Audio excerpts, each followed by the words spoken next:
Had a little listen to his podcast, huh? Dude, it's educational. And besides, I've been wanting to listen to this one. Welcome to Idling in the Impala, a podcast by and for lovers of supernatural and the fan fiction it inspires. Before we begin, just want to remind you to follow us wherever you listen so you don't miss any episodes or bonus content. If you love what we do and want an easy way to show your support, please consider leaving us a positive, that's all the stars rating on your favorite listening platform.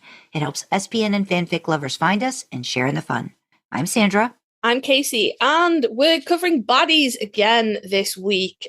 So a couple of weeks ago for you guys, I think it was like a week ago for us, we did an episode on demons and specifically the princes of hell, and we teased at the end of that episode that we would be doing a contrast. Yeah. Contrast, compare and contrast. Compare and contrast, yeah. I like think a flippy episode where we would be looking at the Archangels. Mm-hmm. So hi, welcome. If you haven't listened to the demon episode, you totally should. We're fucking awesome. But yeah, no, it lined up really well. There were like 4 princes of hell. There's like 4 main archangels. They're both bodies in their own way. You know, dude, I love a literary parallel. All right, I'm really fucking into them. Leave me alone. So yeah, welcome to the Angels episode, guys. That's where the intro music should come. Yeah. If we had intro music, that's where it would go. We don't have intro music. We don't have intro music. I don't have intro music. I'm sorry for everyone that was ready for the intro music that didn't come then. We might get intro music at some point. You never know. You never know. We never know. We never know. We never say never. But yeah. I was thinking too about the fact that the introduction of angels and everything in general, how I think it was sort of like touched upon in season 2, right? House of the Holy. And where they thought it was an angel in the church or whatever, and all that stuff that was happening.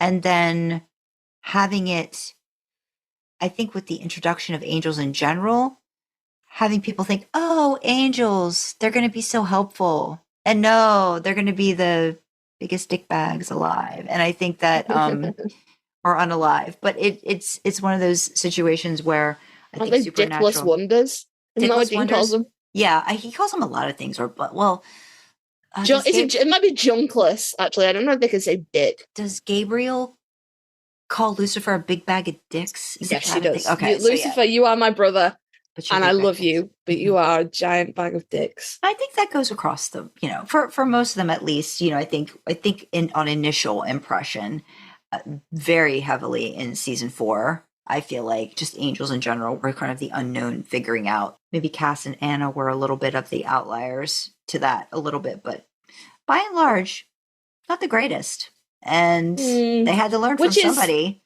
I mean, I guess in like 2009, that was probably seen as like quite an edgy trope subversion. Like, oh, angels are secretly the bad guys. Haha. With 2024 eyes, we're a bit like, oh, that's cute. Yeah, but back then, I think it was definitely like, again, like I think everybody was, and even Sam, Sam was very much like, oh, wow, an angel. And he's like, oh, God, they suck. I might be about to tangent here, but that line in Houses of the Holy, when Dean says, what, you're going to start praying now? And he's like, I pray every day. I have for a long time. That, I don't know, that speaks to me.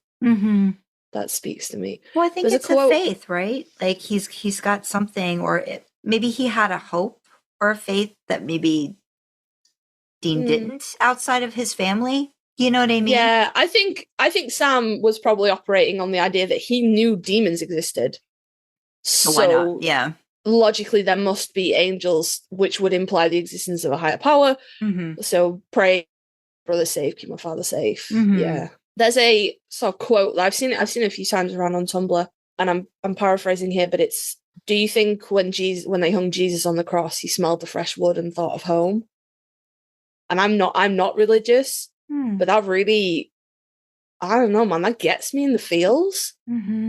That's fucking, yeah, same kind of vibes with Sam's I do pray every day.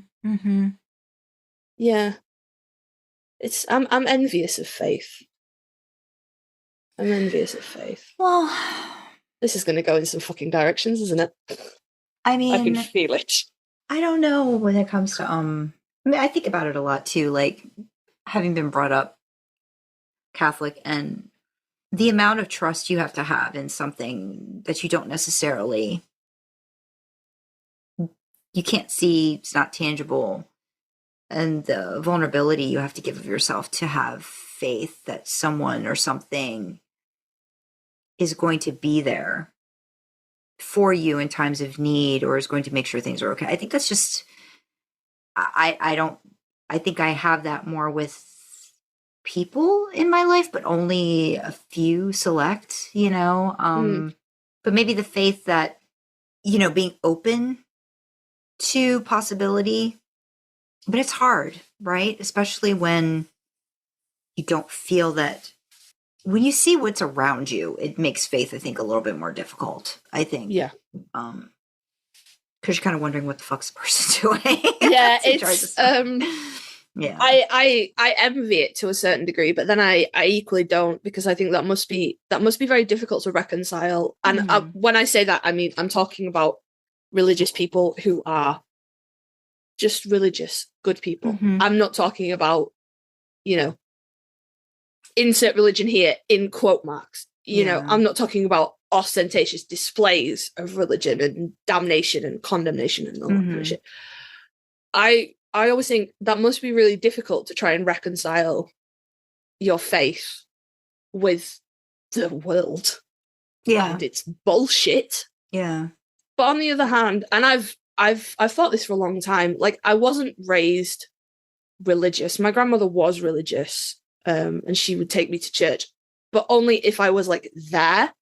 Like I didn't make a special trip to church with my nan every Sunday, but if I'd stayed over on the Saturday, I went to church with her on Sunday morning. Yeah. And I went to one of those schools that did like Christmas and harvest. Well, it's fuck off after like my kids. My kids do go to religious schools, but not by my choice. But whatever. But from a, I've never like, I mean, maybe when I was very little, like my youngest child believes in God and Jesus and appears to have faith at the moment, but it is just a repeating of what he is being taught at school. Yeah. So maybe I went through a phase like that, but from being very young, I've never believed in a higher power. But as I got a bit older, I remember saying to my mum, which is how long ago this fucking conversation took place, that I envied my grandma her faith. And my mum was like, I didn't put it quite that eloquently, by the way. And my mum was like, I don't understand what you mean. And I'm like, it must be comforting to believe that no matter what happens, there is a point or a purpose, or somebody has your back, or that it's going to be okay. I imagine there must be a great deal of comfort in that when life goes to absolute shit around you, there must be comfort in knowing that there is, either a reason for that, or a lesson, or a meaning to be gleaned from that, or simply that you are not alone in picking up the pieces. Yeah. I imagine that must be comforting. It's also interesting too, like was it season 4 or maybe season 5 when they do the flashback, or like that Dean has always been told, like, you have angels watching over you, and that ends up not being a good thing, like where it was meant to be. Yeah, someone's there looking out for you, not someone's there to manipulate and use. There's a lot. It's the family aspect of it, the faith. They do hit a lot of things over and over again in Supernatural that I don't know. I mean, I know the family stuff was in the beginning, but knowing how things changed a bit from season 4, I was just thinking too how the Archangels never really left the conversation, or they were always kind of in the background at some point or another. And I mean, we had them up until second to last episode, where the whole thing had to get wrapped up because it was this monumental, all these pieces had to be sort of taken care of. And yeah, just a big bag of dicks all the way around, junkless, whatever you want to call it. But so we're talking about the archangels are the biggest of the biggest of dicks. the biggest of all the dicks. So far more than the demons, the angels are not biblically accurate. I mean, they have faces for a start off. They're not wheels of eyes going, be not afraid. But no, I mean the sort of the rank and hierarchy of the angels in supernatural is different to how they are depicted in the Bible. The actual sort of specific angels as well are different. And I mean, we talked about this in the demon episode with Lucifer, and the story that we are given of Lucifer's fall in supernatural is not the same as the one that is in the Bible. So again, if you were interested in us doing like a comparison of the demons and you would like us to do a comparison of the angels, let us know, and we can certainly look into that. But it was just a lovely, nice parallel. There are 4 princes of hell. There are 4 archangels. They're all fucking bad guys. Let's talk about it. The difference is 3 out of the 4 get fairly decent screen time. There's only 1 that gets dicked over here. Whereas with the others, it was like, oh, yeah, no, like 2 of them, and the rest of them just no. And I mean, arguably, it was kind of only 1, wasn't it? Well, like 1 definitely, when they're done, does not come back, right? Raphael never comes back from that situation. And he was sort of done by season 6. And he only got 2 on-screen appearances anyway. Bless him. Yeah. At least Raphael got like an episode. Poor Raphael. Well, they're going to start with R as well. That's mean. That's R-ist. So which one do you think, I mean, and again, I don't know for sure, but like thinking about it, because I mean, even though I'm Catholic, I have not read the Bible backwards and forwards and know my archangels relatively well. Do you think there's one that maybe they pulled from that maybe at least matches a little bit closest to, like maybe like the lore, even if it was biblical, just on a very surface level? I feel like you're leading me here. I'm just, you know the answer. I'm curious. I think Michael. Is Michael? Yeah, I think Michael is the most closest, maybe. And again, 98% of my knowledge of angels and archangels comes from the TV show Lucifer. Take that with a pinch of salt. I like it. But that's a good show. It's a good show, though. The ending, though, oh my god. The last time we talked about Lucifer, you hadn't finished it. No, I did, but I told you I finished it and I saw the ending, and it was sad, but then it was happy. It had a lot of good notes. It did all of the things that I wish Supernatural had done, because I feel like it closed everything and left us with a happy ending. Yeah, it was a much better ending, but it was this is going to be an outtake now. It was Lucifer's like battle against fate that really, really hurt. Yeah. And then she was like, "It's fine. Go, and I'll see you." Yeah. And it's, it was, and the child and everything, and she was so fucking badass as well. What a kick ass with the wings, with the blades. Amazing. I really did like how it ended. Yeah. I was happy with that. I was happy with all of the characters, the wrap up of everything with that. I thought that was very, even Dan, like what for him in some capacity, he was always like the butt of a lot of jokes, but I felt like he got a good. I liked Dan. He got a good send off. Dan reminds me of the way Ted gets talked to sometimes when I talk to Ted about stuff where like he tries, he really does. He goes through it. He hasn't done the best of things, but he tries. Gosh darn it. And people need to respect him more. It's not a Dan line, but it's Dan adjacent. Lucifer's line, "You had sex with my marlet," lives rent free in my fucking head. All the time. It was so nice to see Charlotte at the end too. Yeah. That was so nice. Dan got a really bad fucking. He was not looked after well in that show, but I'm glad they fixed it up at the end. Yeah. Poor Dan. Yeah. All right. Yeah. No. Anyway. And Tom Ellis is great. I love Tom Ellis. Tom Ellis is a baby. I love him. He did not actually play the piano in Lucifer, but he did sing. That is his singing voice. They really should have done a thing where Supernatural, did some Crossed some with- sort of AU yeah. that was the Lucifer they Yeah. had to contend with. That would have been awesome to have them. Yeah. Rich Spade directed a few episodes Yeah. of Lucifer. There was, And some real life Chuck- crossover. Rob Benedict, hello, Rob he was in Benedict like was in that it. too. I was like, what Mhm. the hell? Are they all in Vancouver? What is going on? Telling you, it's Genesis' Little Black Book, man. I know a guy. It is. I know a guy. That was a tangent. Okay, yes. Yeah, but no, based on my very limited knowledge, I think Michael is the closest to the biblical interpretation, and then the rest of what Lucifer's kind of close, but again, the fall is different to the Bible. And then was it Gabriel the one that came to the shepherds or something? I don't know, Kasey. Don't ask me again. I'm like the worst. I feel Catholic. like I'm the worst everything when you want to ask it. When you want to ask have answers to things. You would I have. don't know. Oh, you would have no idea how many nativities I've sat through. I'm sure it's the angel Gabriel that came to the shepherds and the wise men to alert them of the birth of Jesus. Okay. But also, Gabriel, the angel Gabriel, is represented in the absolutely fucking stellar Constantine movie starring Keanu Reeves, represented by Tilda Swinton, and it's fucking awesome. I've seen that. That had Rachel Weisz in it too. Yeah. Yeah, I did like that. I haven't seen it in quite a long time though, but I did like that one. Yeah. I'm thinking about grabbing hold of my husband and being like, I know we said we were going to watch all 5 Scream movies, right? But also, can we watch Constantine? This has been a long time since I've seen that movie. Yeah. I saw it at the cinemas.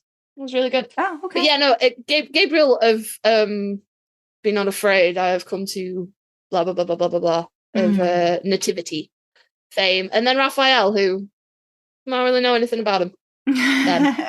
Do angels have a gender? That's an awkward fucking question. Let's move on from that real goddamn quick. We are not here to discuss the sexuality or gender identity of any angels and or vessels. Goodness. Moving on. So yeah, let's take a look at this. I've got a handy dandy sheet. And Yes. everything. Casey did the legwork on this. Alrighty, so we're gonna go in order of creation. Although there is some question about this, but we're gonna go as listed because it's only one person in canon that questions this, so we'll see. Mm-hmm. So, the first and oldest of the 4 archangels is Michael. Dean Winchester is Michael's true vessel. However, our universe, the supernatural universe Michael, never possesses Dean. He is possessed by Apocalypse World Michael. Mm-hmm. So it's an important distinction. Mm-hmm. Apart from that, we've seen him in 2 other vessels. We saw him in John Winchester in 1972. 3? 2? Well, 3? it was right before Dean, maybe 78, right? Because she was pregnant with Dean. So it might have been 78 or 79 when they went back the second time with Sam. So I think the first time it was 1973, and I think the next time might have been 70. I don't think he possessed him the 78. second time. I think it was the first time. Nope. No, it was the second time? Yeah. Because Yeah, that was the one I- with Anna, right? That's the one where Azazel possesses Samuel Campbell. And that's where we see Mary make her deal. Right. That's called The Beginning in season 4. Is that 72 when Mary makes her deal? That's 73. Yeah, 72. Yeah, 72 or 73. 72 or 73. Yeah, 72 probably. Mm-hmm. Yeah. But doesn't Azazel kill John and Michael possesses him to bring him back? So fucking confused. No. John Winchester is possessed by Michael. She has to make a decision as to who she's going to bring back, whether it's her dad or John, and she brings back John after they do the kiss thingy. Okay. And then I think he might actually smoke out of her dad's body, I think. And that. But then when they go back again, but this time like a little bit further into the future, it's like it has to be 78 because she just found out she was pregnant. She's pregnant with Dean because he says don't get pregnant, don't have a child, and she's like, it's too late. So that must have been 78 because he's born in January. So yeah. So with that was when everything had happened where Anna was trying to she went back to try to, take care of all this business. And then John Winchester ended up being possessed by Michael. Yeah. In that so one. it's 1970s John Winchester, so it's Matt Cohen, it's not Jeff. Yeah. But that's the first time we see Michael in a vessel, and the second vessel, obviously, he takes Adam's vessel, Adam Milligan. Isn't that interesting that Winchester. John got possessed by an archangel, and then not too far later he got possessed by Prince of Hell. Yeah, poor John. He's been through the ringer, really. He's been through a lot. Didn't remember about the archangel bit, though. I got wiped. Yeah, that's poor John. I think he's the only person that's been possessed by a Prince of Hell and an archangel. I think so. That's pretty impressive. Sam was only possessed by Meg and Gabriel. Only. Yeah, well, Gabriel's... Yeah. No, I mean, I suppose... No, because Lucifer's not a Prince of Hell. Yeah, fucking John, man. What a champion. Just got a body built for possessing, apparently. Poor Adam, though. Poor Adam Milligan. Can I say... Stans are doing supernatural characters as cats in little pin forms. Are they? Yeah. Okay. There's no Sam, but there's a Dean. Okay. It's called Toe Beans Winchester. It's wearing a little flannel. It's really fucking cute. And there's Dean, Mary, Rowena, Bobby, but there's an Adam, and I can't remember what the punny cat name is. They all have punny cat names. Okay. But instead of a cat, it's just a cat carrier. There's no actual Adam cat. It's just a carrier. Terrible. That's real. Real fucking cute. Where is he? He's gone. Nobody remembers him. Nobody remembers. You leave your brother in a cage for 10 years one time and he never lets you forget it. So do you think that, I mean, if we're talking about, because I know we've got Michael, Dean being his vessel, and Sam being Lucifer's. There's obvious parallels. We'll get to that. But I mean, there's obvious parallels to Michael and Dean being the oldest and the ones that think they know best.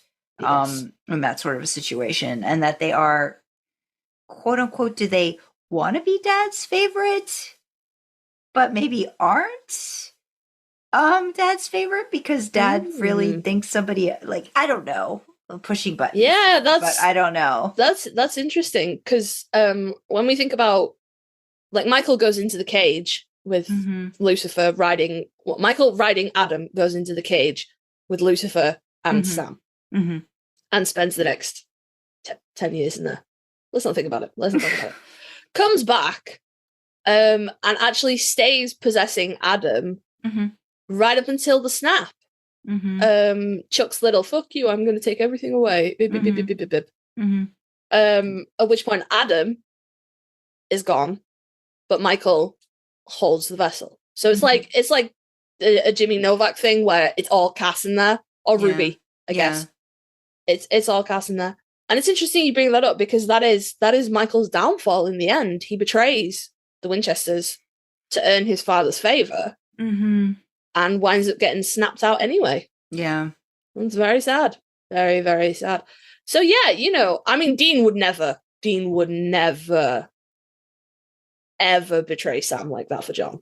And I think that's the main, I think, the parallel too. Michael was like, he could not imagine not doing what he thought his dad, I think, wanted him to do, where I think Dean really does struggle with that. I mean, you see that in season 2, the struggle of what his father is expecting of him, and he just knows he won't be able to do it, like that kind of a thing. I wonder who recently wrote something that explained that. I wonder. It's me.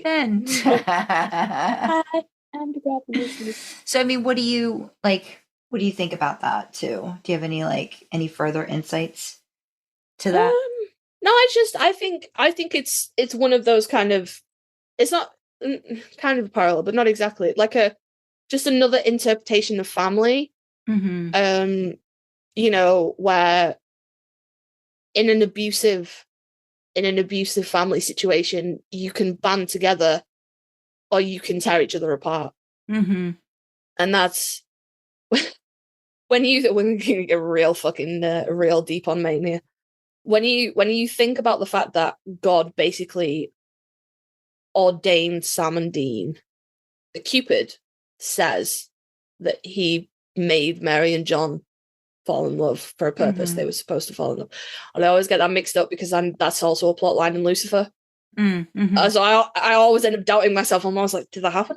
But yeah, no, it was like Chuck ordained, and I always think that's interesting that he knew only abuse and chaos, and that is what he imbued the Winchester line with. But the difference is his children fought, but the Winchesters banded together. Yeah, it was always not all the well, time. not always. Yeah, there was struggle. Yeah, not always, but like, you know, while Dean would stand by his dad, it was never to like, yeah, now I'm thinking about it. This is falling apart real fucking quick. Because I'm remembering, was it Just My Imagination? In My Imagination, the Sully episode. Just My Imagination. Yeah, and Sam's begging Dean on the phone to like let him go with them. Just ask him, and Dean's like, nope. But I think that has more to do with growth as a character too. Again, and not to say that they grow necessarily in this constant forward motion, but they have a growth. I think that is, the Archangels are very stunted in a certain degree. Michael, maybe. I mean, we don't see enough of Raphael, I think, but I think in terms of the unwillingness to grow or to let anything outside of the family affect his possible change. You know what I mean? Like he seems very much like the most stubborn, I would say, maybe, of them. And like, nope, this is what Dad would want. This is what we're going to do. Yeah. Like that kind of. But obviously that is the parallel, isn't it? That Michael and Dean attempt to please their father, and Sam and Lucifer rebel. Yeah. So yeah, no, it's interesting. It is interesting, but unfortunately, for all his attempts to please his father, it do get him snapped out of existence. No, it's not that gets him snapped out of existence. Chuck snaps him for siding with the Winchesters to start with and betraying him. Which I guess in the end, he kind of did know his father best, right? Like he knew, like, you know, if he wasn't gonna toe the line, I think he felt that was the only way he was going to get his father's attention. You know, like he had to be the good little soldier all the time. I think he thought like handing it over Lucifer would be enough. Yeah. But by that point, Chuck was so far off the fucking reservation. Yeah. That I don't think anything would have done it. But yeah.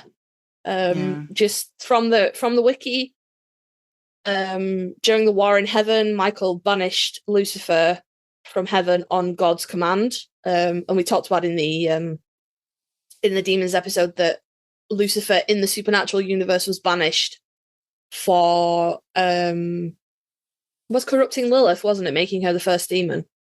On the show? Document about this. Yeah, in the show, in the canon.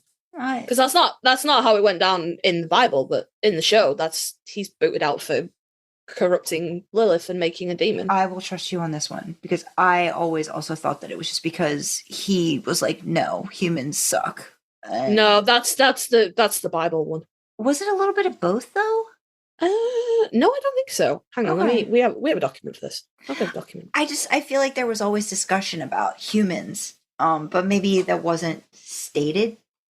Like that wasn't the thing that God did. But Lucifer had that. See, that's the thing.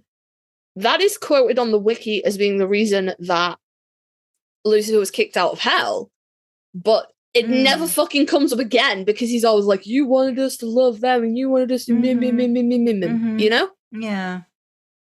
So it's yeah, that's given as the reason, but it's not really addressed in canon. Yeah. The first demon was created by the Archangel Lucifer after God banished him from heaven for refusing to revere That's interesting. For refusing to revere humans, in revenge, he took a human woman, Lilith, and stripped away her humanity to make her the first demon. Oh, so it does follow. Okay. So Yeah, it was like he gets banished, but then he's like, well, I'm going to show Dad, and then Lilith. That's kind of the Eve thing, isn't it? Yeah, because that was the whole vibe of the temptation and the corruption, and yeah. Well, today we've learned. Sorry, I think maybe all of the demons episode is wrong now. Whoops. No. I still don't think so, because I think there's that thread there about it that I think still holds. I don't think so. I don't think it's wrong. There's so many different layers to the story too, that sometimes it's just what you pull out at different times doesn't click, but we're doing our best. Supernatural is a very confusing show. It is. But yeah, anyway, Michael was the one that gave him the boot. And he restricted him to a cage bound by 66 seals. I was going to say keels then, and I'm like, that's a ship. 66 seals. Michael was the viceroy of heaven in God's absence and commanded the heavenly host before he fell into the cage with Lucifer. I don't think he fell into the cage. Was grabbed bodily and thrown. Might be a slightly more accurate way of putting that. But yeah.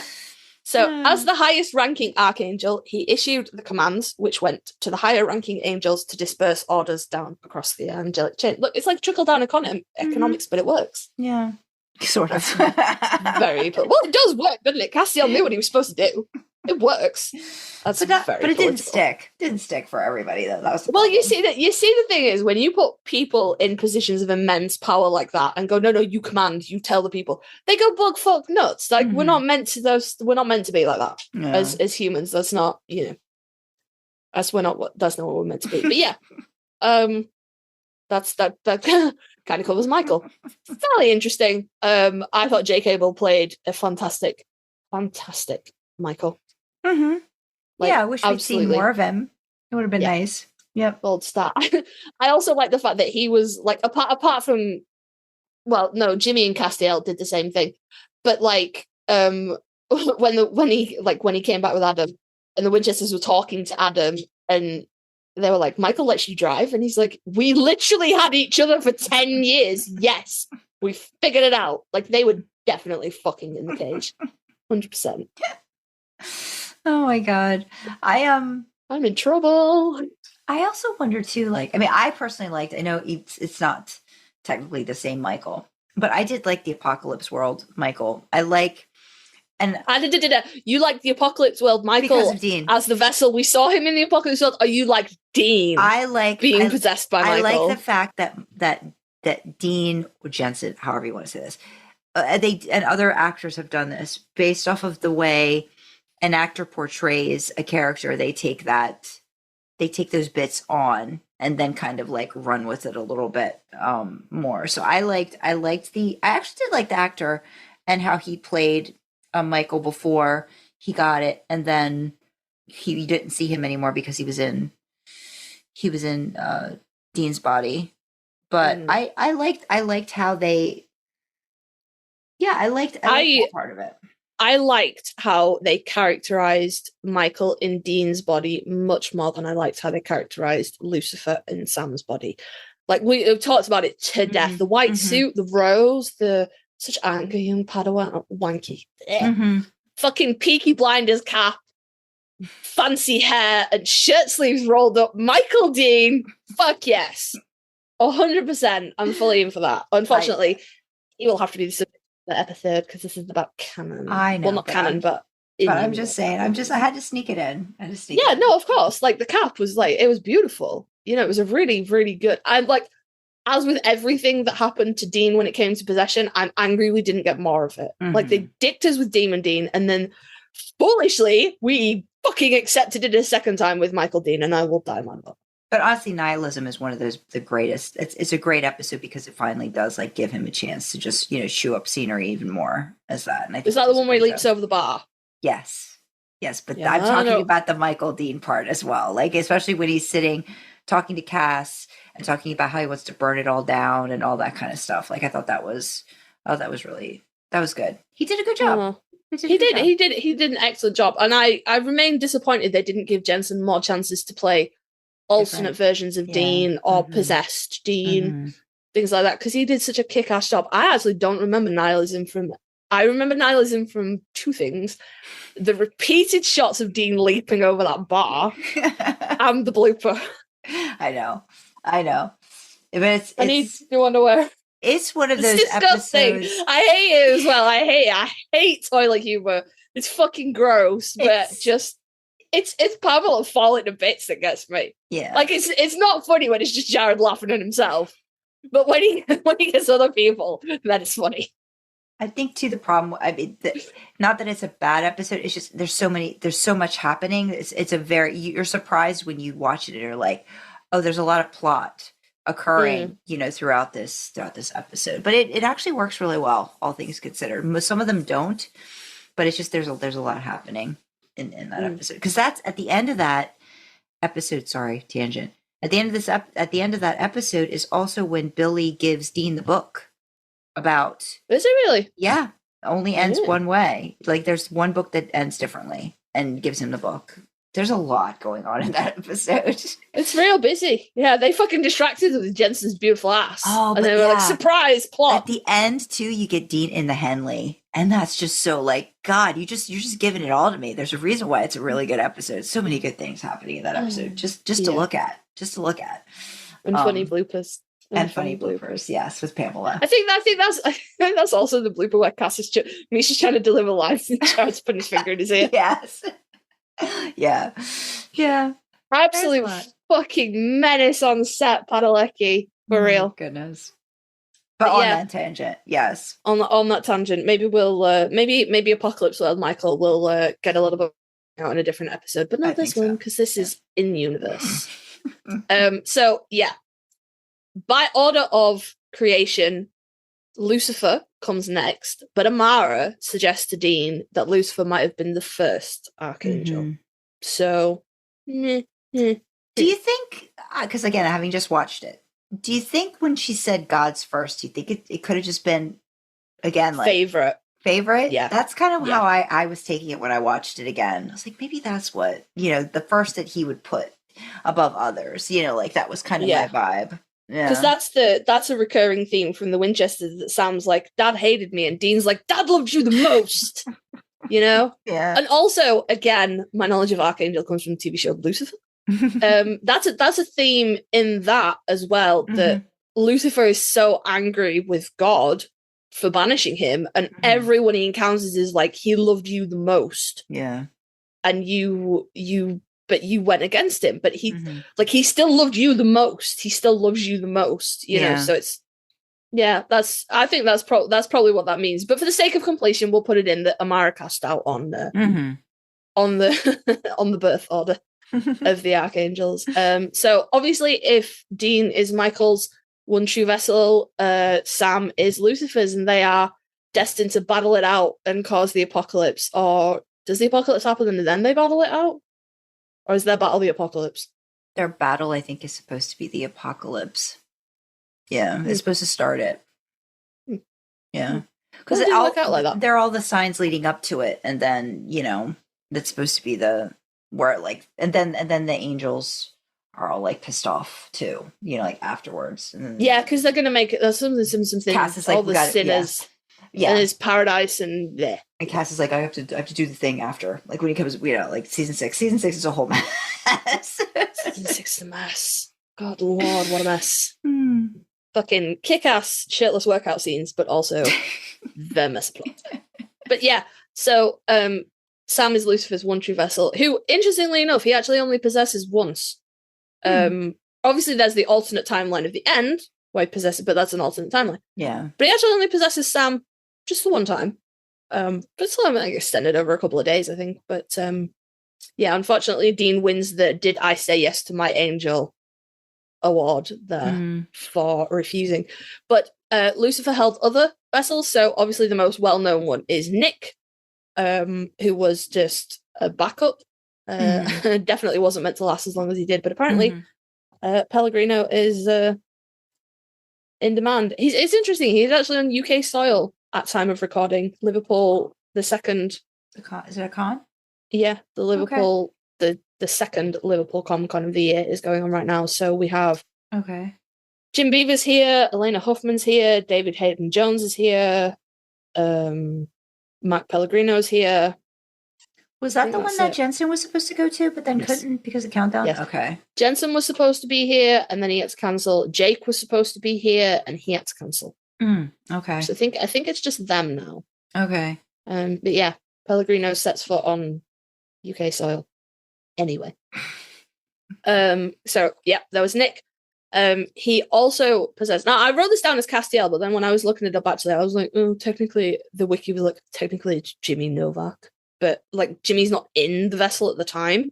It's just his meat suit, and like it's been cast for quite some time, but it technically possesses the fleshy suit of. So this is in season 11. Jimmy Novak, yes. Yeah. Mm-hmm.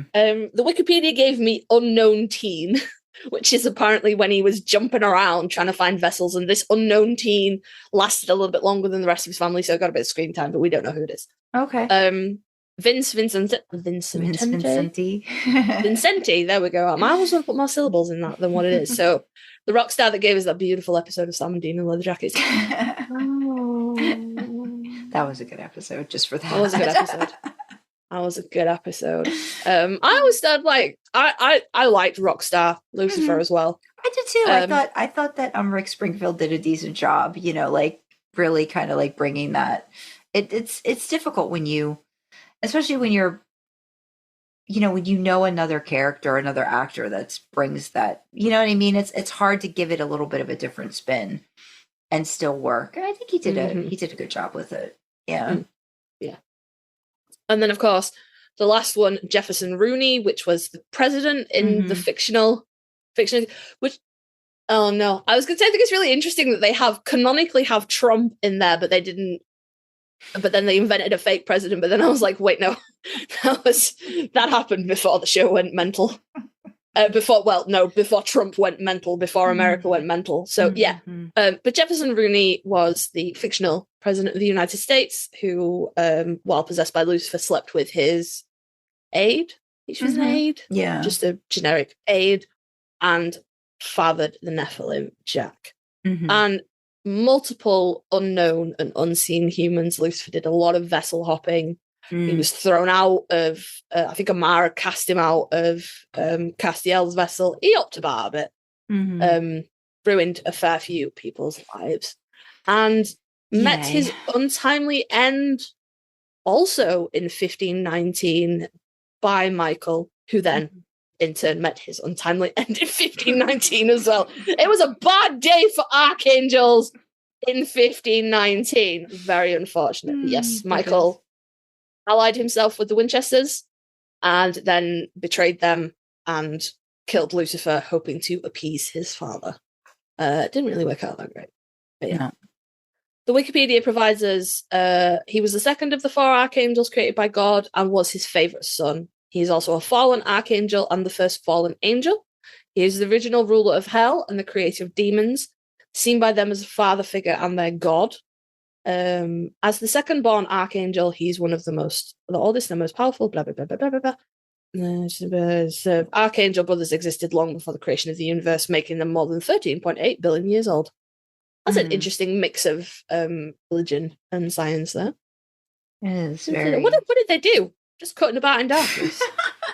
Just the 5 of them just sitting about like this boring shit. Time and space. And maybe just didn't feel like 13.8 billion years to them. Yeah, maybe so. But I'm really fucking imagining them just standing in utter complete blackness, like. That's probably why they were so pissed off at each other. Dad, can we make something place them so fucking hard? If they didn't have anything else to deal with, they were just pissing each other off. It's like when you got a bunch of kids that don't have anything to do, like they're going to find a way to just. They just wind each other up. Yeah. Yeah. Absolutely. I do find it interesting too that, like, you know, for something that he created, how much he had disdain for them, where, you know, I feel like wanted to do the very opposite of what his father did with humans, you know? Just like, I think the thing is, and this seems to be a theme in a lot of media that portrays some being as making something as an imitation of humanity. It's never right. It never comes out right. Yeah. So that, and the creator then ends up disdainful of the creation because it's not right. It's not humanity. But I mean, if his whole revenge thing was to take a human and turn it into a demon, then wasn't he trying to go for the opposite anyway? Or just something that wouldn't be right or good or any of those No, things? I think it's I think the turning of Lilith was just to show that they were corruptible. But corruptible, but I can make it better. I can make it better if it's corrupted. Maybe. No, maybe more of like a or I can I'll do it corrupt too, all Dad. of them. Watch, I can do something too. Like it could be look what I can do. Mm-hmm. But equally, it could be that he endeavors to corrupt as much of humanity as possible, and he has to create a force with which to do that, but he doesn't like it. Mm-hmm. There's a lot of interesting options there. You should let us know which one you think Lucifer was going for. So the one thing I know that they continue through that's very lore-ish about Lucifer is that he could never lie. He would never lie. Mm-hmm. Is it he would never lie or he could never lie? Because I feel that's a big distinction too. If somebody would, I think it's that he would never lie. Okay. I think it's that he would never lie. I think actually that comes from and again, please in the comments correct me if I'm wrong, but I think actually that comes from his fall. He felt that God lied to them about the creation of humanity. He thought that it was just another thing that God was creating, and then when it was done, he was like, "Behold, I have made perfection, bow down and worship." Mm-hmm. And he felt that God had deceived them, and in turn makes an effort not to deceive. Gotcha. That makes sense. Because that's a huge theme in the TV show Lucifer, isn't it? That he doesn't lie. And when you say I am the devil, nobody believes you. Yeah. Which is, and that is true. Nobody. If you went about going, no, I am the literal devil, nobody would believe you. They'd just be like, haha, that's funny. Every time we see, because we do see Lucifer, when Lucifer comes to Nick, right? He comes as his dead wife, and he tries to coerce him into accepting him, but he says he never lies. Does the never lying also, does that not count for the fact that he's not showing his true face?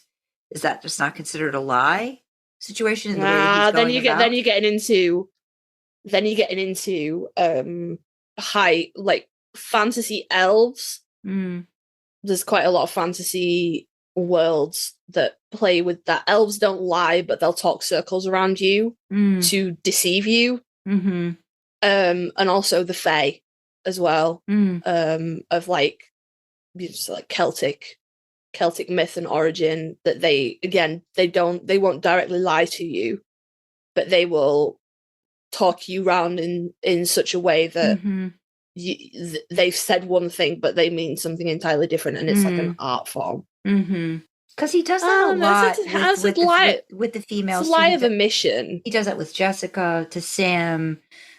He does that to Vince Vincenti, with his I think dead girlfriend. It's just interesting that he goes that route, in a lot of those situations to coerce. Humans are very, very easy to manipulate in that manner, though. Yeah. So that's, He must relish that, like how easy it is to get them to, Oh, yeah.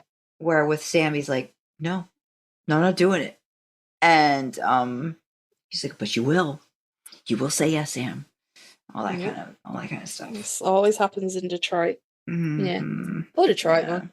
Yeah, Detroit. It's been through some shit, and now it's got that to deal with on top of it. Poor Detroit. Oh, goodness. Yeah, that is an interesting question. I suppose it's like he's always upfront with his intentions. He never lies about what he wants. Yeah.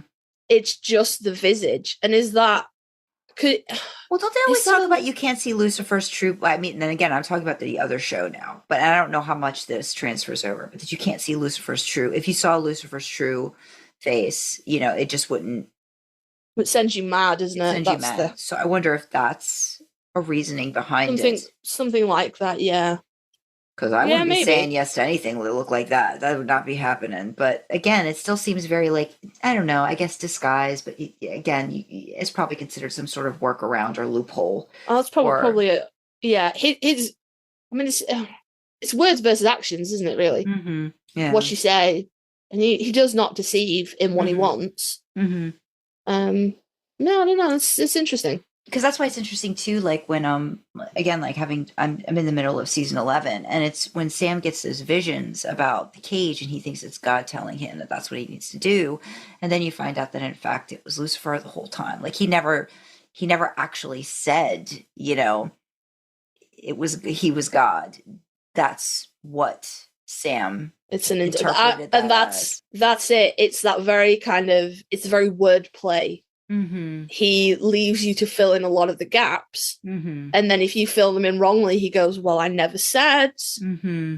It's a different interpretation from Lucifer Morningstar from Lucifer, who's like, no, I am fully the devil. I came to California from hell. Mm-hmm. Like, yes, no. It's very, although even he will let you make assumptions and then go, well, you were wrong and I never said. Yeah. You assumed I never said. Yeah. Ugh. God, that's such a kick-ass show. Yeah, but the worst kind of like I hate. It's very, very manipulative, and equally. I think he views "I don't lie" as some kind of like moral virtue, but I'm like, yeah, but it's. But you're doing it for your advantage. You're using this all in a way to to your advantage. So in the end, how moral of that? There's nothing virtuous about that. You're still using it to manipulate. So. Mm-hmm. And at least if someone lied to you, then you can go, okay, well, they lied. That's not me. If someone goes, you assumed I didn't specify. That's like awful. You feel shitty. Gaslighter. That's worse. He's the worst gaslighter around. He's just an ass all the way around. Fully gross. That's why we don't like him. We don't like Lucifer. Heck you, Lucifer. And we actually did do an episode where we dived into Lucifer in much more depth. So you should, when you're done with the Demons episode, come back and listen to this episode. And I'm assuming you've already done that because you're like halfway through the episode now. Go watch the Lucifer episode that we did. I'll try and make sure I link that into the description so if people want to find it, they can just click and they can get there after. We'll do that. We will do that. So then third down the line is poor middle child Raphael. Bless him. He doesn't get they don't get a lot of fun times. So we don't know if there is a true vessel for Raphael. That'd be interesting to consider because there could only be one a generation, or is there one ever? So, are they all supposed to technically fall in the Winchester line at some point? Well, that's the thing. Is it only Michael and Lucifer that get true vessels because they're the ones that bring about the apocalypse, and everyone else is just kind of milling about? Is it like prophets where there's one in a generation, or is there just one? Did Michael and Lucifer wait more than 13.8 billion years just for Sam and Dean? I think if that's a true vessel situation for Sam and Dean, I think the only other thing with the angels that I know of or that I remember with Cass, and I would assume this would apply for Archangels too, is that there's definitely a family line that they are able to inhabit easier. I think so. I think that's so. Even if it's not a true vessel, I feel like it's like making sure a shoe fits you right, or if it's comfortable. It's only going to work if your foot slips into it and you can walk around in it and I could do this and I'm not going to get blisters on my feet kind of situation. So I feel that's maybe not a true vessel, but definitely a family line. So see, in my mind, I thought they all kind of would fall into the Winchester line, but that doesn't make sense either because I don't think Gabriel, we don't know I'm jumping ahead. Stop jumping the gun. I'm sorry, because I'm trying to think it out. As I'm thinking it out, I'm doing all those things. But yes, okay. But there's not enough Winchesters around anyway. Yeah. But then Michael, that's not. And I know this is Michael A. John was an only child. His dad died. Well, time travel, but still died. His mum's dead in the canon of Supernatural. the Campbells are shown to be a very distinctly different family lineage. But then, so if it's following the father's line of Winchester, there isn't anybody else. So then the Michael AU, it was, Dean would have been his true vessel as well in whatever apocalypse world that would have been if they had hung around and they believe so, yeah. But then, see, then Michael inhabits another the female Michael AU for a while. So it's like there has to be some weird connection, I feel like, family-wise, for those guys. I don't know. It's interesting. It's interesting to think about. I think Angels it's probably similar to the way that Lucifer was having to shore up his vessels with demon blood. There probably is some level of the vessel needs to be powerful enough to hold the grace. Right, because they would do that thing where like but what was his name? Billy Boyd or something. Boyd was like the evangelist that was like, we got to make sure, like open up your heart, and then they would decide whether or not the angels could hold them, and if not, the angels, like the vessel would explode or different things that. Yeah. So there was something that had to this openness. Yeah, maybe it's faith. Like it's faith. Maybe it's like you can put on a pair of pants in your size, but it's not going to fit the same way as a pair of pants tailored to you. Mm. So maybe the true vessel is the tailored slacks, but you can wear slacks from Walmart.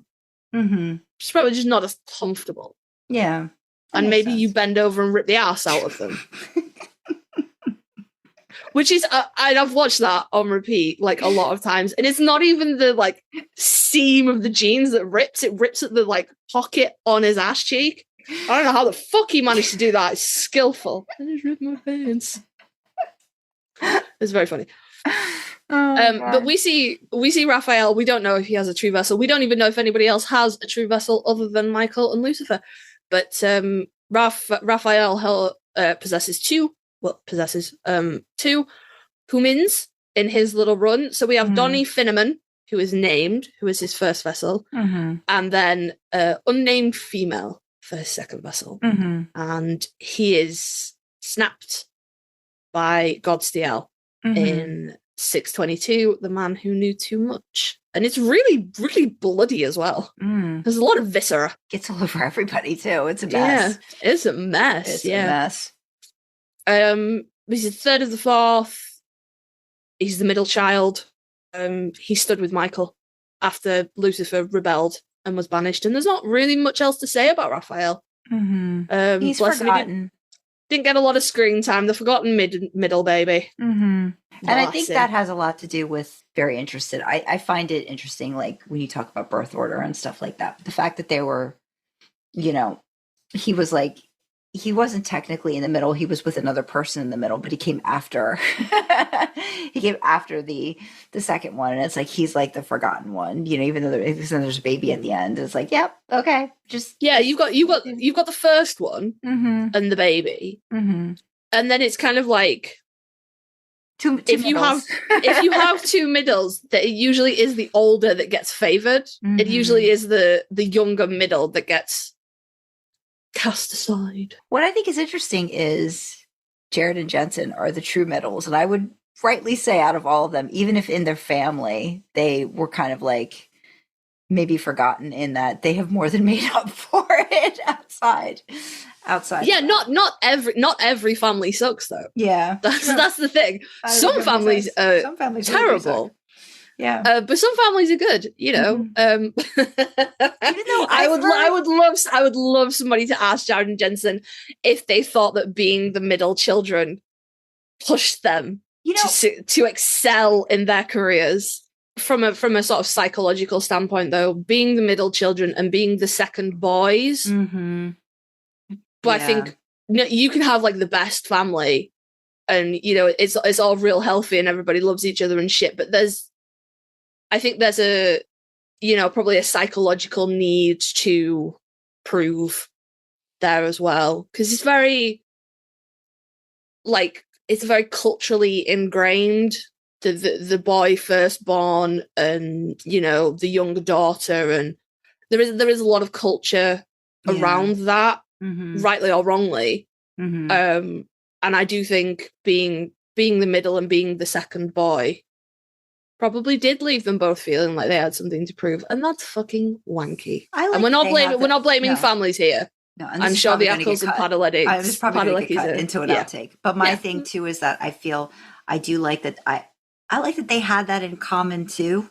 You know what I mean? Like Jared. It's so fucking like when you look at it, you're like, that is by design. Yeah. They both have older brothers whose names start with J. Both their names start with J. They both have younger sisters whose names start with M. It's fucking creepy, is what it is.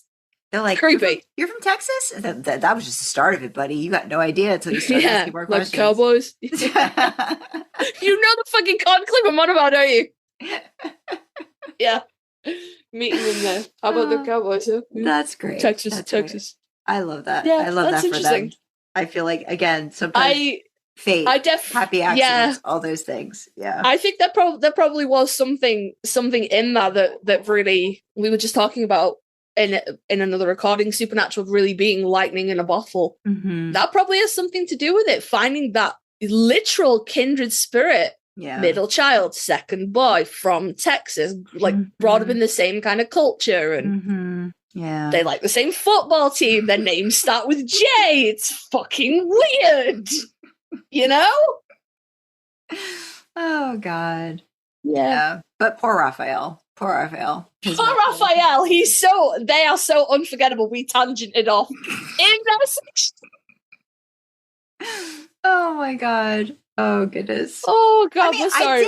I'm sure you're kick-ass, Raphael. I did like the female that played for the short amount of time. I thought she really rocked the power suit really well. I thought she did a good job. I thought she did a good job in it.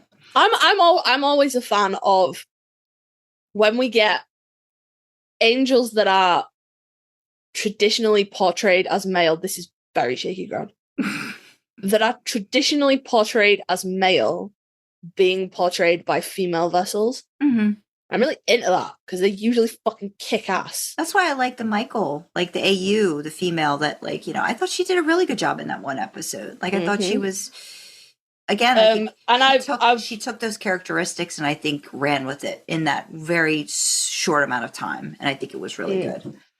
And I want to preface that by saying I am not meaning like angels like Hannah, who was portraying a bit of a damsel in distress until such time as it suited her, or Naomi, who was just head bitch in charge. And I had the same kind of vibe. I know she wasn't an archangel, but she did have the same kind of badass vibe that I'm. I like that subversion. I mean, it's not so much a subversion of expectations. It's 2024, but you know, Same kind of to bring back a point from earlier about Constantine. The angel Gabriel is supposed to be male in that movie, but is portrayed by Tilda Swinton, who's basically female, and it's fucking kick ass. It's really badass. Like I like that kind of. What if it just burns a little? You know, I like that kind of wiggle because I think you get some really cool stuff from it. So yeah. The poor unnamed female that played Raphael and got smushed. Yeah. And then that leads us on to the baby of the group. He's just a baby. My short king, Gabriel, arguably everyone's favorite archangel by far. I would say yes. I mean, considering what he had, you know, to compare to, yes, he's by far the best. I don't know. Them. Maybe some people out there that are really fucking into Lucifer. You don't know. Maybe we would have known if we'd known a little bit more about Raphael. We would have had something else to compare against. Yeah, Gabriel is he's my favorite archangel by sure. He's my favorite angel. Period. He's incredible. Richard Spade Jr. Absolute, you know. And we get him in so many forms. He's the Trickster. He's Loki. He's it's fucking awesome. So we don't know if he has a true vessel, and he has only possessed one person. He has never had another vessel other than an unnamed man. We don't know. So I would like to think it's probably like a Ruby situation where he found a just an empty meat suit, I guess. Yeah, the spirit is gone, the flesh remains. So my whole thing is, if he was supposed to pretend to be Loki, wouldn't he have had to have found somebody that looked like Loki? No, Loki could shift his form. Loki could shift. Mm-hmm. So even he's a horse, a 6-legged horse at one point. He gives birth to like horse babies and shit. Okay. Norse mythology is fucked. Okay, but there's no horse in Supernatural. Like when they show in season 13 when Gabriel comes back and they actually have the episode where they show Loki, or he's with Loki, like they look alike. There's no horse transition. Like there's no horse. No, I know. That's just in Norse mythology. I know, but what I'm saying is, but it is. I'm trying to get literal and piss you off. Like, so I'm feeling like, why would you do this? We've been recording for 6 hours. He had to find somebody that looked exactly like No, Loki. he didn't. No, he didn't. Even if the supernatural universe Loki can't turn into a 6-legged horse, he has always been the ability to change his form and to manipulate, to cast, oh, fuck me, what's the term? Illusions? That's it. Illusions and things like that. Mm-hmm. That is known, and it is, while we don't get 6-legged horse Loki, it is Norse mythology, the Norse god Loki. Mm-hmm. Like, one of his peak powers is that, like, shape-shifting illusion. He's a god of mischief. Mm-hmm. Mischief. You could say mischief, it's fine. So, yeah, no, I don't think he fucking hovered about until there was a bloody vessel that looked like Loki. I think he probably just picked one and went, yeah, that'll do. But yeah, no, it could be as interesting. It could be, no, that raises another interesting point. Demons do not need to seek permission. Could an angel occupy a comatose body with no spirit to seek permission from? Ooh. I feel like he had to have just asked. He had to have asked somebody to get in there. It wouldn't have. Yeah, but do you think they can? If the space is empty, so to speak, can they slide in? Is it? But it doesn't have to be like at just the right moment, like just as it's leaving for the demons. Like it's like because no, I don't think so. Because you can the girl that Ruby 2.0 possessed was on life support. You can be like fully brain dead and still be technically alive via machines. But she could have. So, do you think technically she could have still asked, even though there was no? Well, she didn't need to. She didn't have to. So maybe then an angel could, but would still have to ask in that kind of a situation. But if the spirit has already left the body, there's no one left to ask. That was the impression that I got. That Ruby found a person who was being kept alive by machinery who had passed on spiritually. It was just the body on life support. Dead, because I thought didn't they call that she were they calling the time of death? Time of death, and then she came out. Oh, she, yeah, maybe sat up straight. So I feel like there's just that sweet spot of when they could maybe for again, a demon, yeah. But I mean, like you said, a demon could do it at any time, so that's when Ruby chose to do it. So because of what Sam had said, I don't think it had anything to do with like. Oh no, it was 100% because of Sam. But I was just thinking she went and sought out someone who a spirit had vacated their body. But she didn't need to ask the spirit permission anyway. Mm-hmm. Yeah, I think. Whereas I'm like, and she boop. Yeah, if Gabriel had waited to find a vessel just at the point of leaving, could he do that? Maybe he's an archangel. He probably could have done a lot of stuff. Maybe, or again, more likely just an illusion, and he was really a 6-legged horse the whole time, and we just didn't get to see that. Why are you so fixated on the horse? I just like it. Is it because I told you that he had creepy horse kids as well? It's like he definitely fucked off and came back like a pregnant horse at some point. I'm telling you, man, look up Loki in Norse mythology. He is far more than Tom Hiddleston. Okay. Like, Marvel did you dirty, y'all. Loki was fucking badass.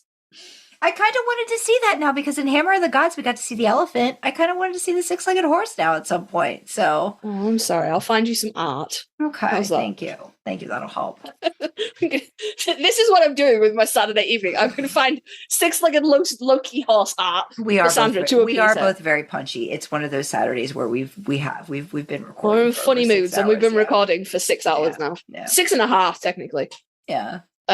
So yeah, but yeah, that's the only vessel that we've ever seen Gabriel in. He's never smoked out. He's never changed. He's never done nothing. He's never come back as anything else.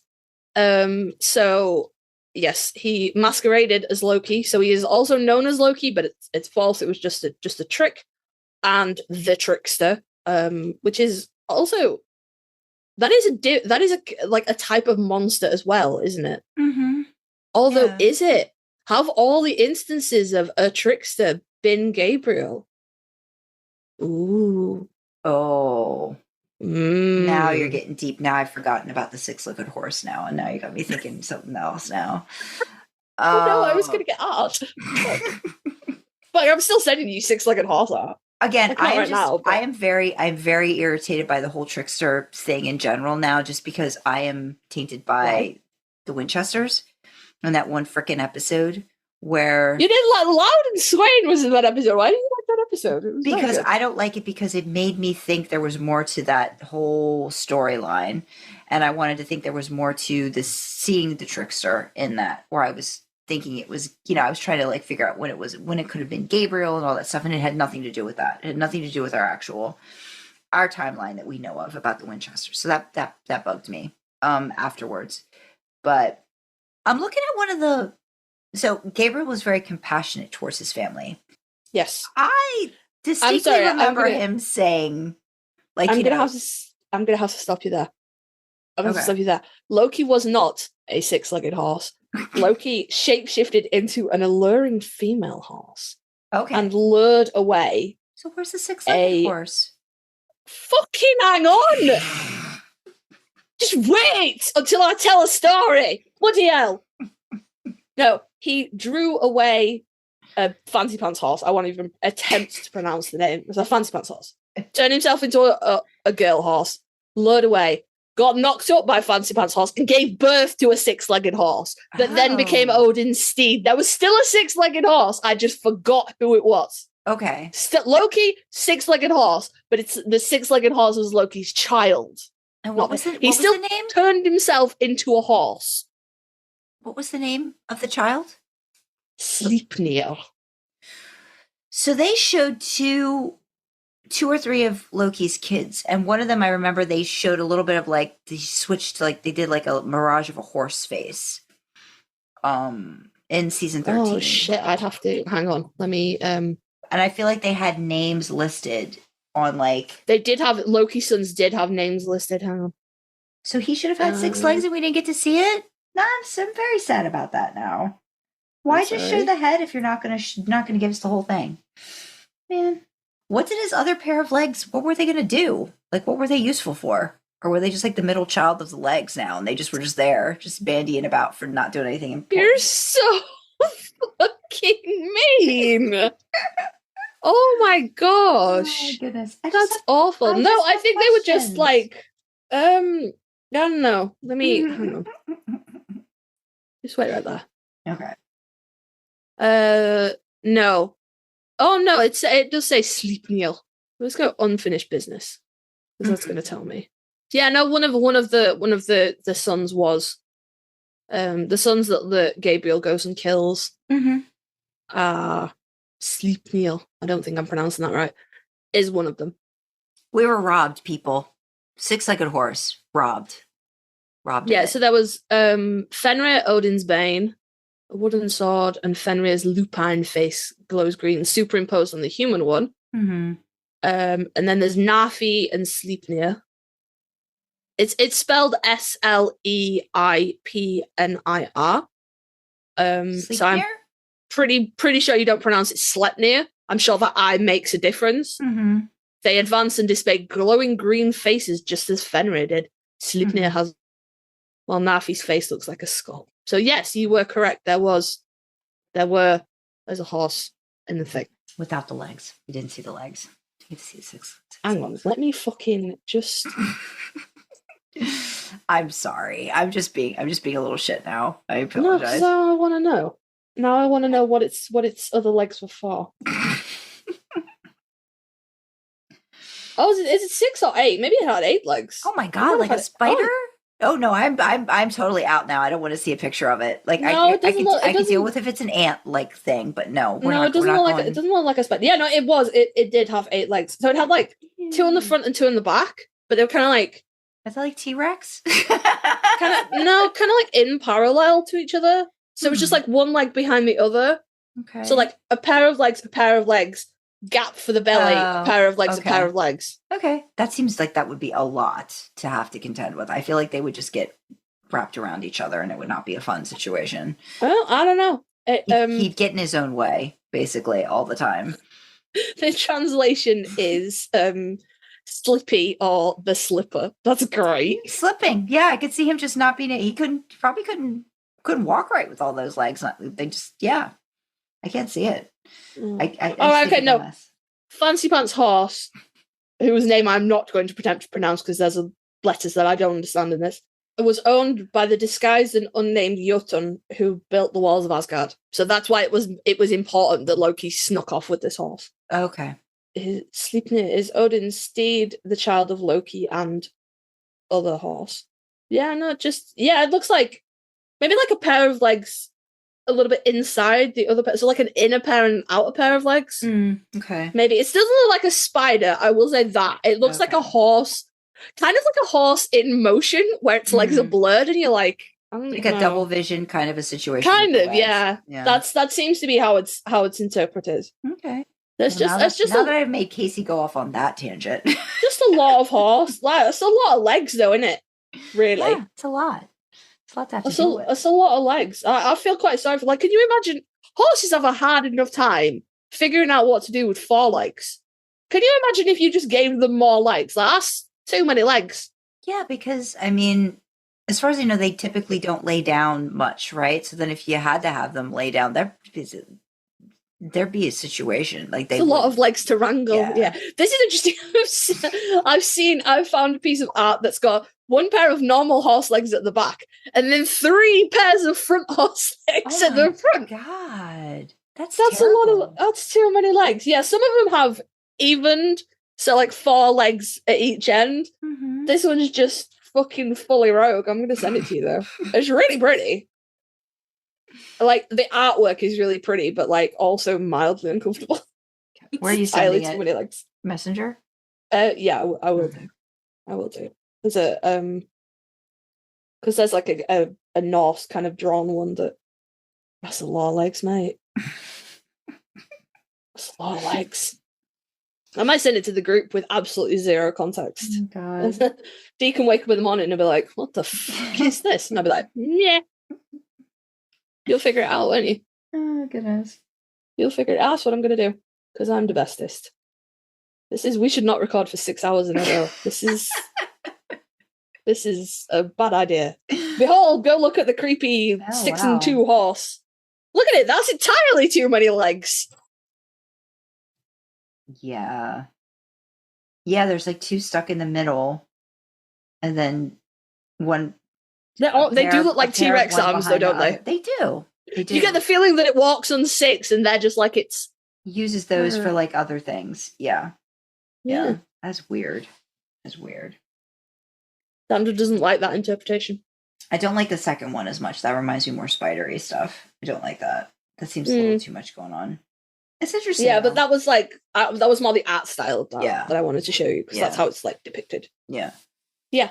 Anyway, wait. So I was saying that in the information you found, it says Gabriel was very compassionate towards his family. I just distinctly remember him being like, I was done with all the bickering. I was done with all the arguing.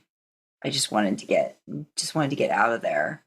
Yeah, but he still in that he was still telling Sam and Dean to do what needed to be done. He was like, I can't stop the fight.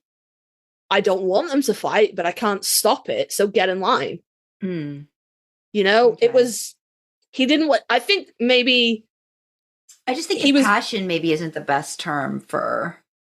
Well, he didn't want to take a side because Sam and Dean were like, "Will help us," and he was like, "Fuck no! These are my brothers. No, I'm not going to help you. I'm not going to aid you in hurting them or killing them." And that's how Lucifer got the jump on him.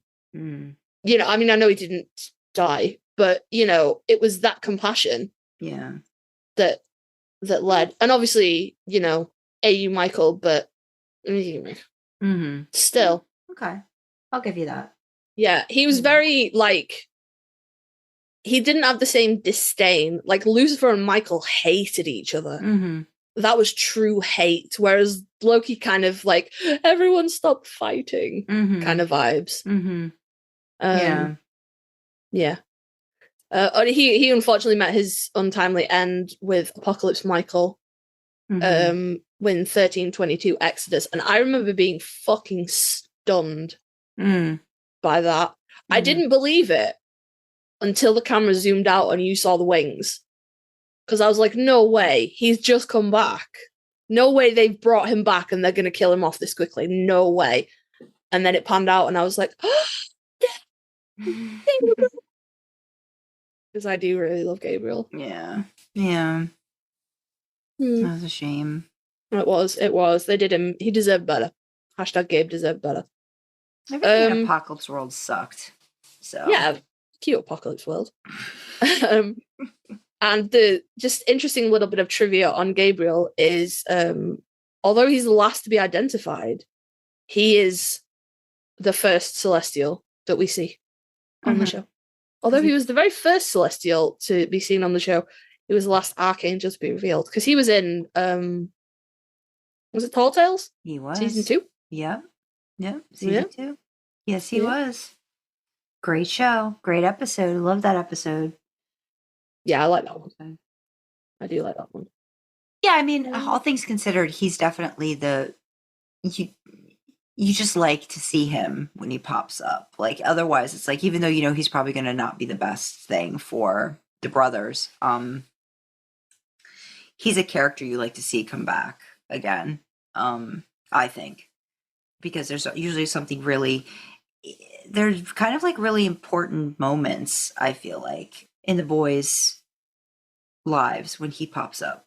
Your favorite, I know it's not, but Mystery Spot, and the Changing Channels episode before he reveals himself as Gabriel. And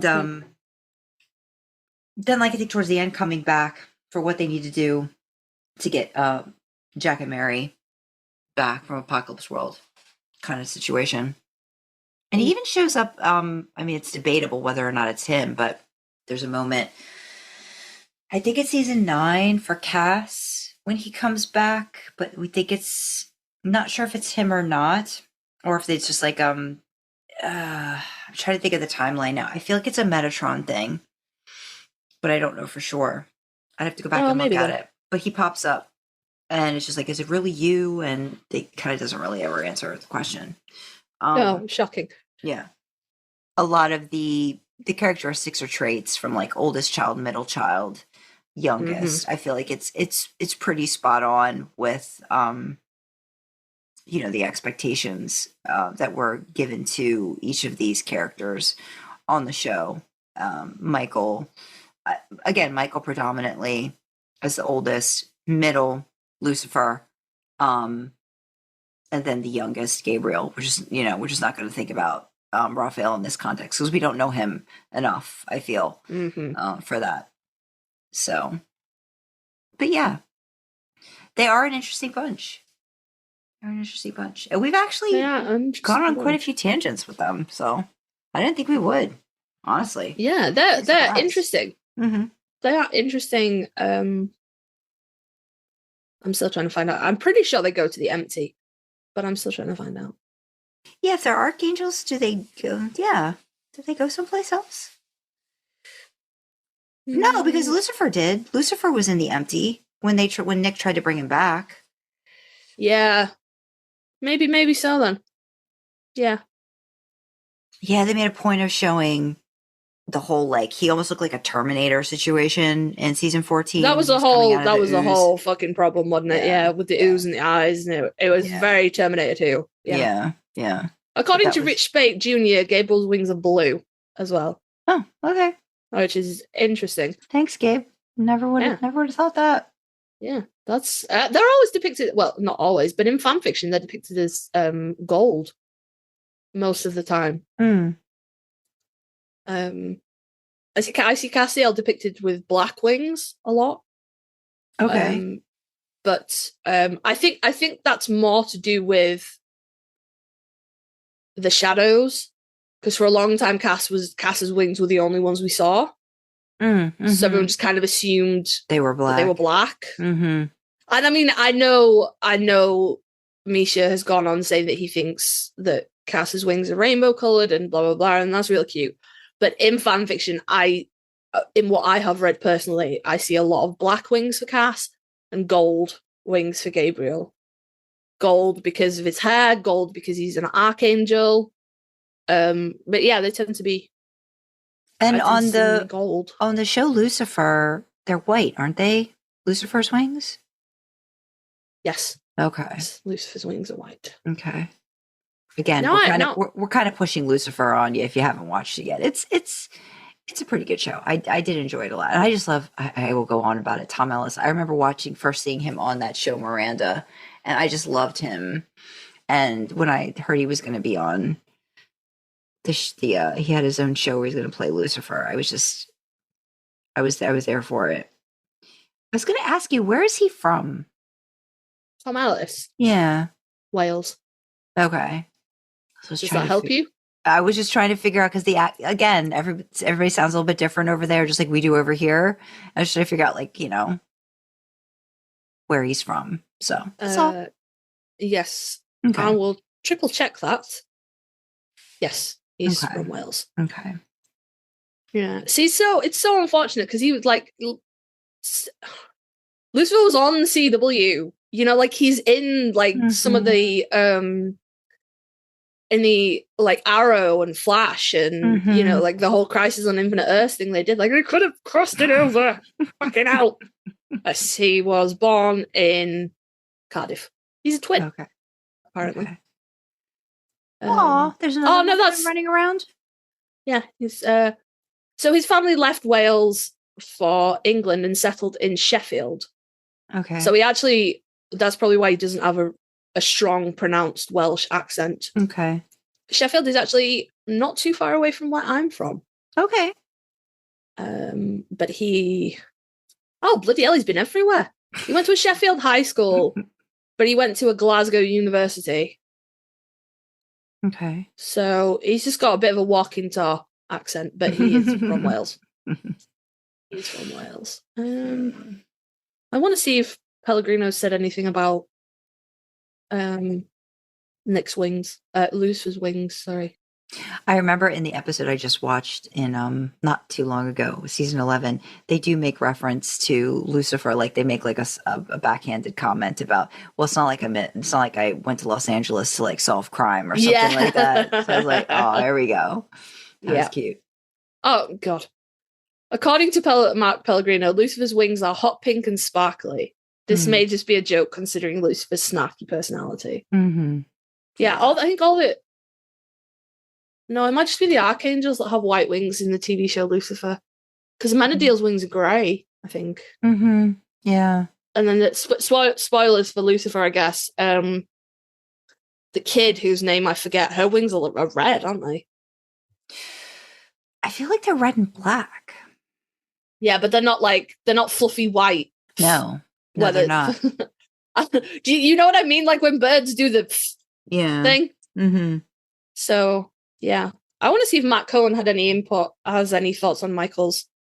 Michael was the last known winged angel. I don't know what that means. Bear with us, guys. We're learning some shit. The link took me to Angel's wings, and then there's a section in the wiki that says angelic beings who've shown their wings.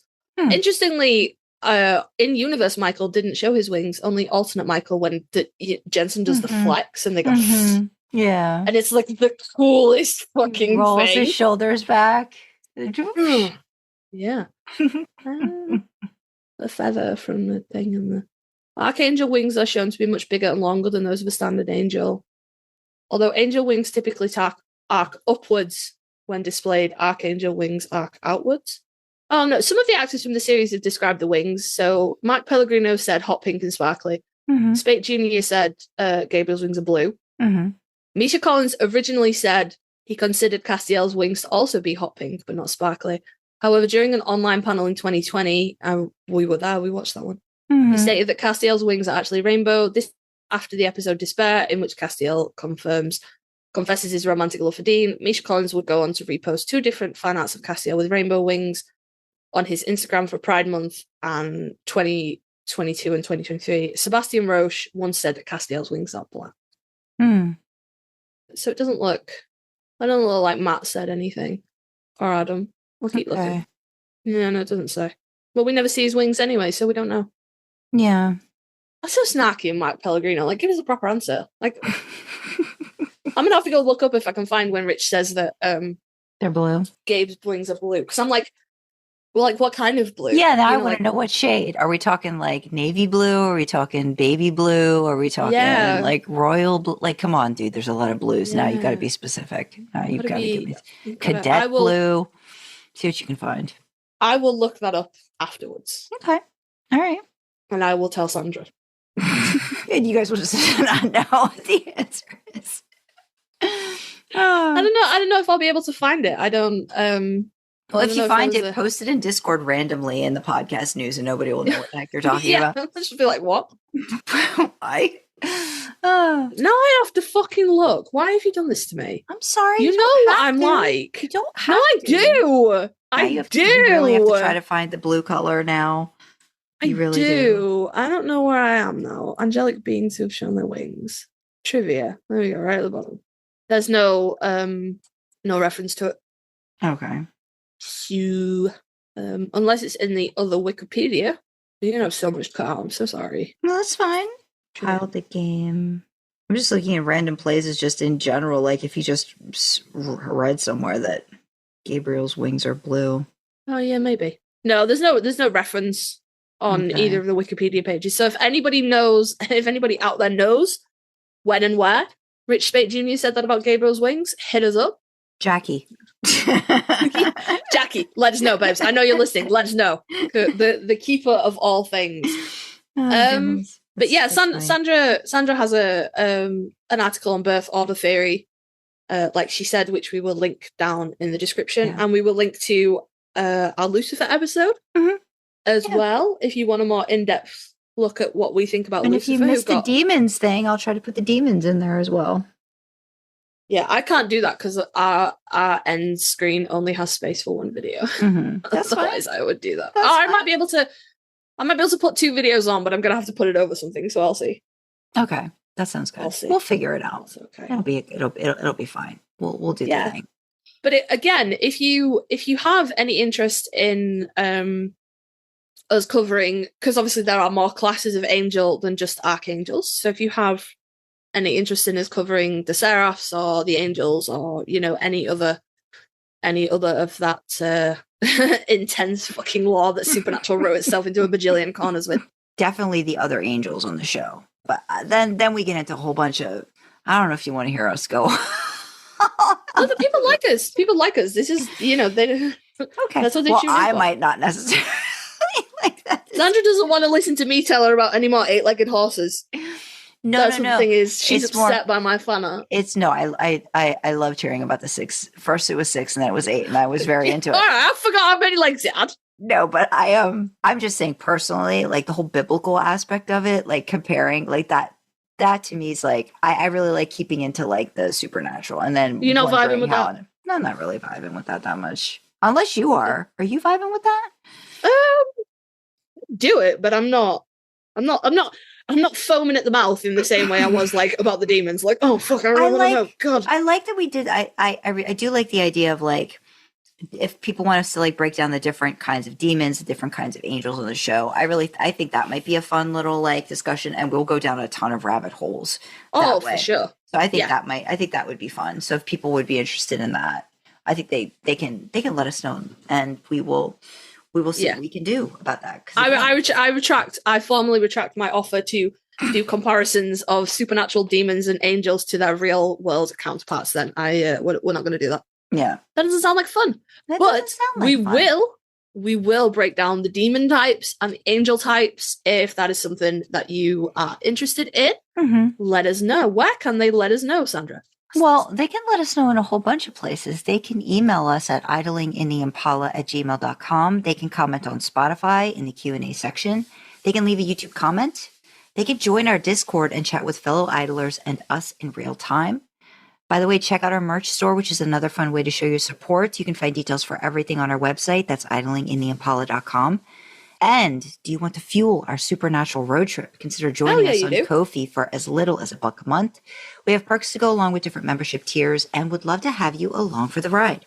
Don't forget, though, you can always support us for free by liking, commenting, subscribing on YouTube, and following, rating, sharing on audio platforms. Engagement like that really helps us with the algorithms. All hail their benevolence. As always, we have the causes we support in the description. So you have LGBTQ plus talking charities from me, you have mental health charities from Sandra, and of course the main causes that we are highlighting, championing, spotlighting are World Central Kitchen and Doctors Without Borders. If you want to know more about these causes, why we're supporting them, what they mean to us, check out idlingintheimpala.com. There is a page there called Causes Cause with all the details. So with that, we will say thank you very much for joining us in the back seat, and we will see you next time, guys. Bye-bye. Bye.